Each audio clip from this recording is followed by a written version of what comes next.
सबको चाहिए कि इंद्रियों को पवित्र कर लो। इंद्रियां कब पवित्र होती हैं? चाहे लाख समझाओ, पर ये मनमुखी चाल चलने वाले मानते नहीं हैं। जो वाणी से मौन रहते हैं, कभी असत्य भाषण नहीं करते, नाम जप करते, वो अगर बोल दे होश में हो जाना, बिल्कुल सत्य हो, क्योंकि उनकी वाणी की सामर्थ्य जागृत हो चुकी है। अब द्वंद्वों में वो पिसता हुआ पूरा जीवन नष्ट हो गया, दुर्गति प्रारंभ होती चली जाती है। बस ये समझ में कहाँ आता है? ये तो आप अच्छे से समझ लो, खूब हृदय के अनुभव की बात करते हैं। जहां गलती होगी तो तुम शरणागत हो, तुम्हें आगे जन्म में नहीं भुगतना है, अभी भुगतना है। क्योंकि कैसे भी हो तो श्री जी के ना, मेरी बात ध्यान से सुनो। सबको चाहिए कि इंद्रियों को पवित्र कर लो, तो इंद्रियों के पवित्र तीर्थ स्नान से नहीं होंगे। कैसे होंगे? निषिद्ध विषय भोगों का त्याग करने से इंद्रियां और मन पवित्र हो जाता है। जो धर्म कहता है भोग लो, धर्म विरुद्ध यदि भोग भोगा, हर इंद्रिय का भोग है।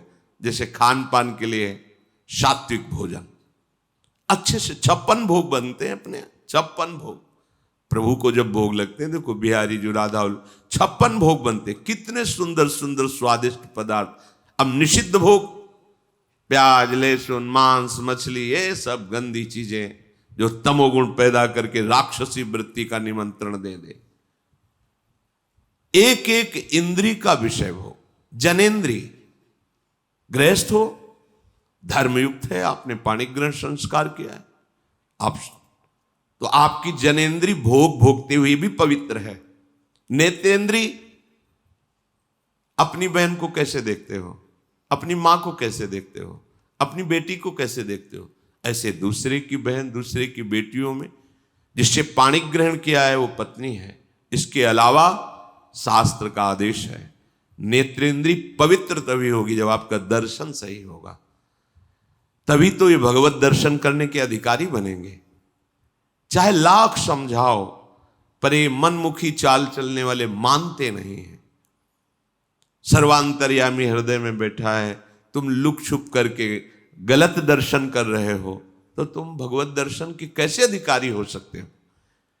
इंद्रियां कब पवित्र होती हैं? जब निषिद्ध भोगों का त्याग कर दिया जाता है। ये तीर्थ स्नान दान से पवित्र नहीं होती।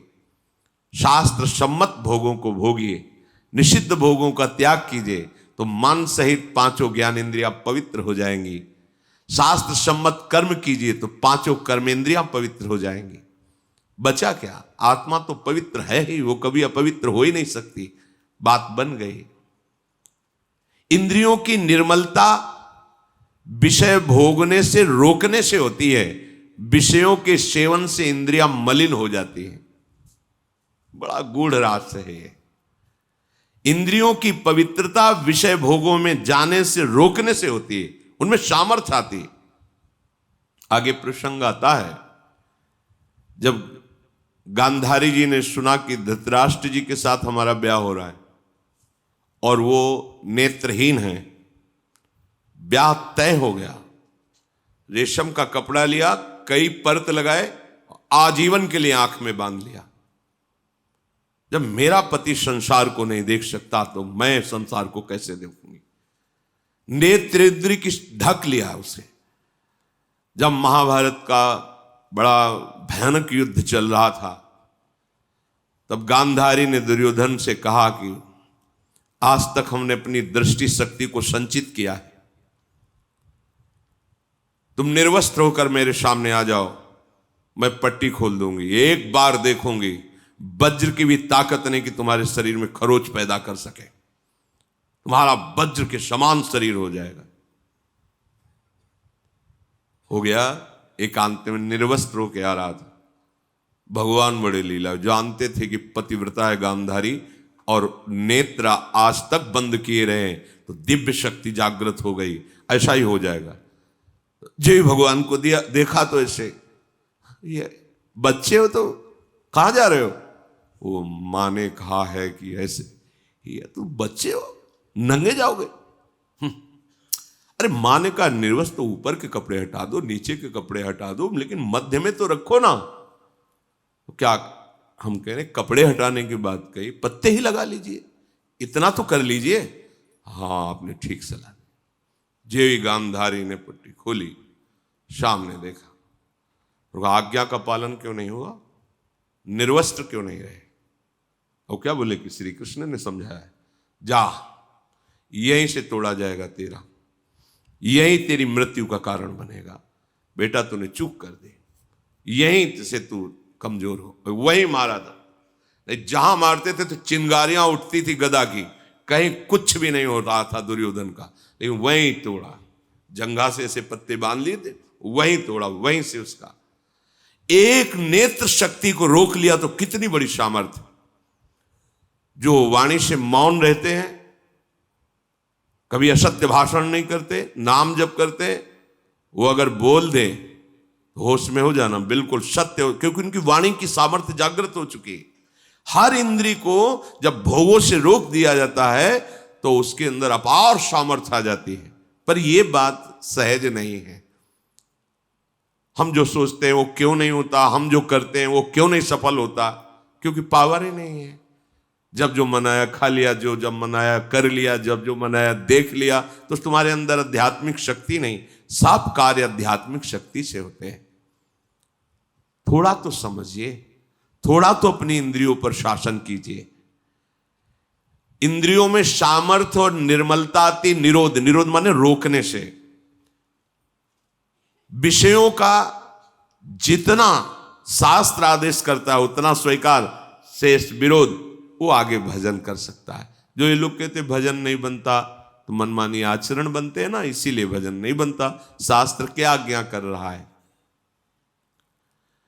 तपसा स्वर्ग गमनम भोगो दानेन जायते, ज्ञानेन मोक्षो विज्ञेयस तीर्थ स्नान दघक्षया। तीर्थ स्नान से पाप नष्ट होते हैं, तपस्या से स्वर्गलोक की प्राप्ति होती है, दान से अधिक भोगों की प्राप्ति होती है। आप जो दान कर रहे हो कई गुना बढ़कर आपको मिलेगा अगर सत्पात्र को हुआ है। पर यदि भगवत तत्व का ज्ञान हो गया है तो आवागमन मिट जाता है, सारे कष्ट मिट जाते। वो केवल भगवत तत्व के ज्ञान से ही होगा, वो तुम्हारे दान पुण्य से नहीं।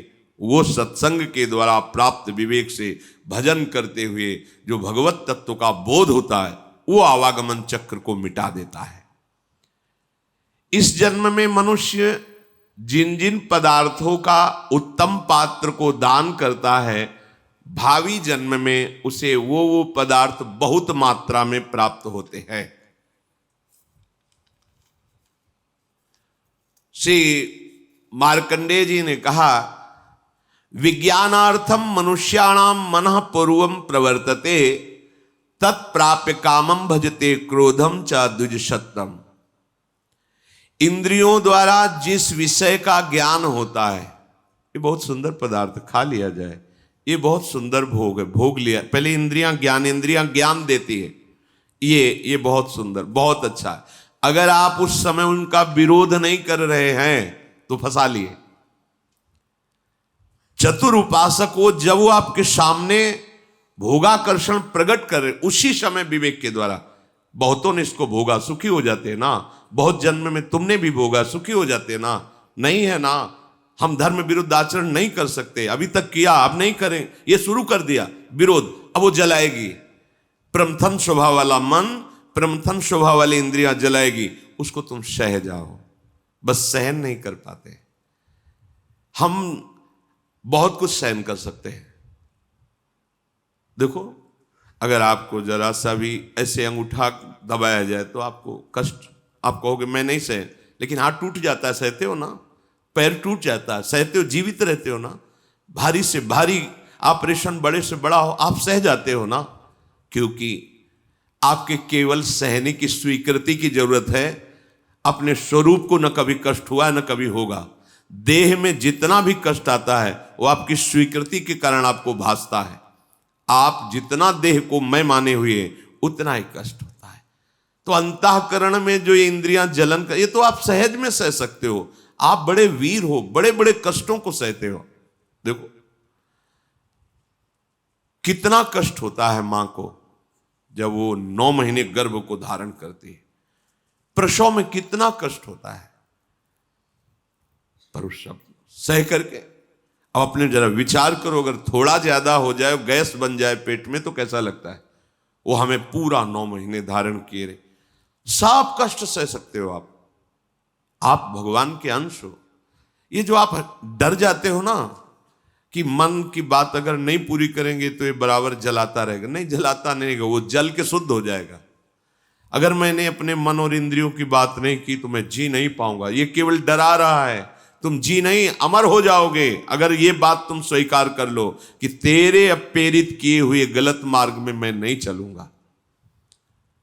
इंद्रियों द्वारा किसी विषय का ज्ञान जब आपको कराया जा रहा है, बहुत ध्यान से साधक उपासक जन सुने, तो वो सबसे पहले मन को घसीटती है इंद्रियां, अपने में मिलाती है, क्योंकि ये इंद्रियों का नेता है। अगर ये ना कर दे तो कोई भी इंद्रिय अपना कार्य नहीं कर सकती। जैसे मन किसी विषय में गाढ़ मनन कर रहा है, कई बार हमने देखा है, आप क्या बोल रहे हो, बात हो गई, सब हो गई, बाद में आपने पूछा कि आपने तो हाँ कह दिया था। नहीं, हमें पता नहीं कि हमने हाँ कहा। और देखो, जब तुम्हें हाँ करवाना हो तो 3-4 बार हमसे बोलो कि आप सुन रहे हो ना, सुन रहे हो ना। और जब फिर हम हाँ कहें तब हाँ मानना, पहली बात में हाँ मत मान लेना, क्योंकि अब हाँ ठीक है ऐसा क्या। तो देखा गया कि अगर मन कहीं लगा हुआ है तो इंद्रियां भी नहीं पकड़ पाती कि आप क्या बोल रहे हैं, कौन आया, कैसे है। वो हो रहा है सब, पर पकड़ में नहीं आएगा, वो स्मृति में नहीं आएगा। अगर मन अपने साथ हो जाए तो इंद्रियां कुछ नहीं बिगाड़ सकती। पर क्या होता है, विषय का ज्ञान कराने वाली इंद्रियां सबसे पहले मन को अपने में घसीटती। जहां अपने मन में इंद्रियों की प्रीता विषय भोगों में, और वो तीनों एक हुए, और अगर बुद्धि में विवेक नहीं है तो मन तत्काल बुद्धि को अपने अधीन कर लेता है। इस कहने में बहुत देर लग गई, अधीन करने में नहीं लगता। और जहां बुद्धि अधीन हुई तो उस विषय में राग या द्वेष हो जाएगा। प्रतिकूल है तो द्वेष हो जाएगा, अनुकूल है तो राग हो जाएगा। दोनों में जलन होती है। राग में जो हर्ष होता है वो शोक में परिणित हो जाएगा। अगर राग का हर्ष स्वीकार न हो तो शोक छू नहीं सकता। यह अध्यात्म है। जब किसी विषय में राग हो जाता है तो मन तत्काल संकल्प बना लेता है, राग में भी और द्वेष में भी। ठीक है, भोगोगे अब तुम। द्वेष है तो विरुद्ध भाव का संकल्प, प्रतिकूल। राग है तो अनुकूल भाव का संकल्प। अब तुम्हारी अनुमति की जरूरत नहीं हुई, समझ लो। जहां इंद्रियां विषय में आसक्त हुई, मन को अपने में मिलाया, मन ने बुद्धि को घसीटा, तहां तत्काल संकल्प बनाएगा। और जहां संकल्प बना तो तुम अब क्रिया को नहीं रोक सकते, क्रिया हो जाएगी। क्रिया आरंभ हुई कि अभीष्ट उसका फल तुम्हें भोगना पड़ेगा। अभीष्ट उसका परिणाम, अशुभ शुभ जैसी क्रिया बन रही उसका फल भोगना पड़ेगा। इसके कहने का क्या तात्पर्य, आप पहली ही दशा में रोक सकते हो। जब कोई विषय इंद्रियों को आकर्षित कर रहा, उसी समय विवेक से सावधान। जो सत्संग में सुना है, जो शास्त्रों में, कई बार हमने कहा है कि आप लोग कुछ सत्संग चयन करके रखो, जो मन पर कहे गए हैं, जो इंद्रियों पर कहे गए हैं, जो वैराग्य प्रकरण में कहे गए हैं, जो धर्म युक्त। तो जहां मन आपका, तो तुरंत उस सत्संग को दोबारा सुनो। शास्त्र में जो लिखा है वहां तुरंत पहुंचाओ, या सत्संग की बात तुरंत लाओ। नहीं नहीं, ये गलत है। वो संकल्प बनने नहीं पाएगा, वो पूरा सिस्टम घसीट नहीं पाएगा कि मन बुद्धि को अधीन कर लिया, और मन को इंद्रियों ने अधीन कर लिया, इंद्रियों को विषय ने अधीन कर लिया, अब संकल्प बन गया, क्रिया हो गई। इतना समय कैसे दे दिया। असावधान साधक भ्रष्ट हो जाता है। देखो, इस खेल में तुम उतारे गए हो, इसे न समझो। आपको परिपक्व, ये खेल है भगवान के लिए, दोनों पक्ष भगवान के हैं। जैसे मान लो 2 प्रदेशों से कबड्डी का खेल हो रहा, बोले एक तरफ उत्तर प्रदेश, एक पर अमुक प्रदेश है। तो है किसका? भारत सरकार का ही तो दोनों प्रदेश है, दोनों भारत सरकार के ही हैं, पर उसमें एक विजयी होगा, एक का सम्मान होगा और एक पराजित होगा। वो अपने हृदय में निरुत्साहित भी हो सकता है, पर है वो दोनों सरकारी। ऐसे ही माया और भक्ति, ये दो का पक्ष है। भगवान की ही भक्ति और भगवान की ही माया है। अब आपको भेजा गया कि दो पक्ष में चयन करो, खेल होगा, होगा, पक्का होगा। अब कुछ तो भक्ति पक्ष में आ गए और बहुत ज्यादा मात्रा में माया पक्ष में चले गए। अब उसका पक्ष का जो प्रभाव है वो तो पड़ेगा, भक्ति के प्रभाव का पक्ष पड़ेगा, पर दोनों पक्षों को एक दूसरे में जाना होता है। ऐसा नहीं कि अभक्त कभी भक्त संयोग ही नहीं प्राप्त करते, पर वो भक्त उपदेश नहीं स्वीकार करते, नहीं वो भक्त न रह जाए। इस माया के पक्ष में जब भक्त जाए तो जाने का मतलब पैरों से चलना नहीं है, या मन और इंद्रियों का बात। जब हमारा कोई भोग आकर्षण हो रहा है, कोई प्रपंच में राग द्वेष वृत्ति जा रही है, उस समय बिल्कुल होश में, क्योंकि अब आप बोलने जा रहे हो कबड्डी कबड्डी, वो आप पकड़ के तुम्हें पछाड़ दिया जाएगा। जहां विषय बिल्कुल सावधान, द्वैक्षर आपकी जिब्या, राधा राधा अंदर हो, सावधान। कौन पकड़ रहा है? काम क्रोध लोभ मोह मद मत्सर, कौन आक्रमण कर रहा है? बस अब बच जाओगे, जीत जाओगे। अरे हमें तो कोई पकड़ ही नहीं सकता। अब यहां पकड़ाने के लिए जाते हैं, बचने के लिए थोड़ी जाते हैं। जब विषय आकर्षण हो जाता है तो हम बचना थोड़ी चाहते हैं। देखो ना, हम तो अपने को वहां फंसाना चाहते हैं। विषय सेवन जहां हुआ, अब संकल्प बना, क्रिया हुई, अब विषय सेवन का परिणाम बता रहे। विषय सेवन जहां हुआ तो उत्कृष्ट माने सबसे ज्यादा आसक्ति पैदा हो गई। अब मैं इसके बिना जी नहीं सकता या जी नहीं सकती, ये बात आ गई। देखो, परम स्वतंत्र भगवान का अंश इंद्री के विषय में इतना फंस गया कि वो ये कहने लगा कि अब मैं इसके बिना जी नहीं सकता। देखो चमत्कार राग का, देखो आसक्ति का। 20-21 वर्ष बच्चा बच्ची को माता पिता अपने प्राणों से अधिक प्यार किए, वो एक इंद्री के विषय ने, जनेंद्री के विषय ने आकर्षण कर लिया, तो 21 साल का प्रेम सेवा सम्मान प्रीता सब में आग लगा के भागे। लौट कर नहीं देखा कि मेरे स्वजनों को मेरे विरह में कितना दुख हो रहा होगा, नहीं देखा। एक इंद्री के विषय ने धर्म मर्यादा प्रेम सब मिट्टी में मिला दिया, एक इंद्री का विषय। और फिर जिसकी सारी इंद्रियां स्वतंत्र हैं, फिर क्या होगा? सोचो, फिर क्या होगा? दुर्दशा ही तो होगी। विषय सेवन के प्रति उत्कृष्ट आसक्ति, और आसक्ति बराबर रहेगी नहीं, ये भी ध्यान, बहुत ध्यान से सुनो, शास्त्र है। फिर उसमें प्रतिकूलता होगी। अब धीरे धीरे, अब जिस विषय के लिए आसक्ति हुई थी उस विषय में सुख है नहीं, तो बहुत सेवन किया पर वो बात नहीं बनी जो अंदर चाह थी। सोचता है इस पे तो नहीं है, उस पे है, और जहां उस पे नजर गई तो अब इससे प्रतिकूलता शुरू हुई। अब प्रतिकूलता शुरू हुई, अब द्वंद्व शुरू हो गए। अब द्वंद्वों में पिसता हुआ पूरा जीवन नष्ट हो गया, दुर्गति प्रारंभ होती चली जाती है। बस ये समझ में कहां आता है, ये कहां समझ में आता है कि हम फंस गए, हमारे द्वारा ऐसा कृत।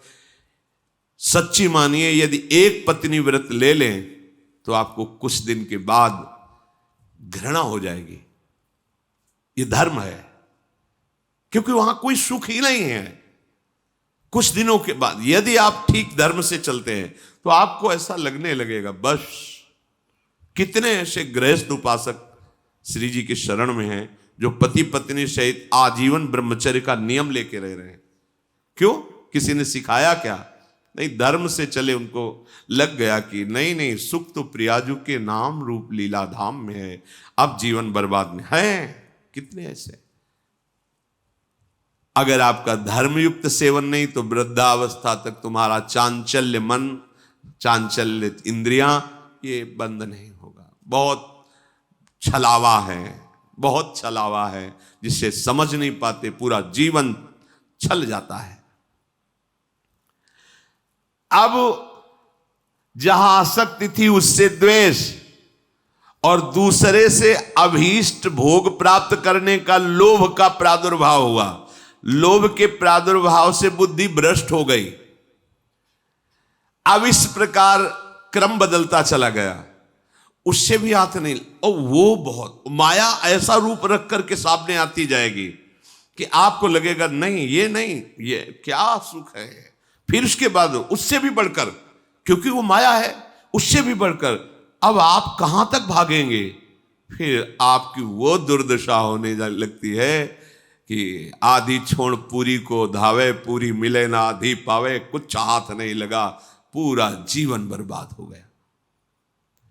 अब हृदय में लोभ का आक्रांत, क्रोध का आक्रांत, राग द्वेष और पापाचरण के कारण विपत्तियां, जो धर्म बचाता है, धर्मो रक्षति रक्षिता, तुम धर्म की रक्षा की तो अब तुम्हारी धर्म रक्षा करेगा, उसको तो तुमने छोड़ दिया, अब रक्षक कोई है नहीं, पीस के चला देती है माया।